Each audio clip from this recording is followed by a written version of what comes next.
চাকরি নামের প্যারাটা এমনই প্যারা। মায়ে বলল যে বাবা একটু বাড়ি আসো, তোমাকে অনেক দিন যাবৎ দেখি না। আমি মাকে বললাম আচ্ছা মা, দেখি আমি ছুটি নিয়ে তোমাকে জানাবো সন্ধ্যায়।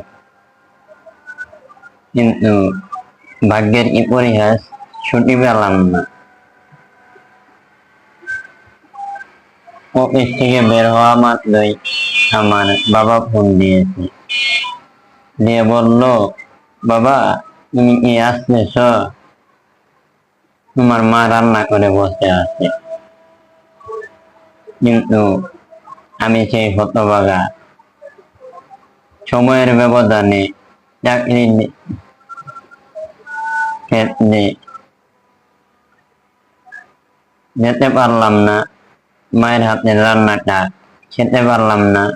অপূর্ণতায় রয়ে গেল মায়ের সেই আশা।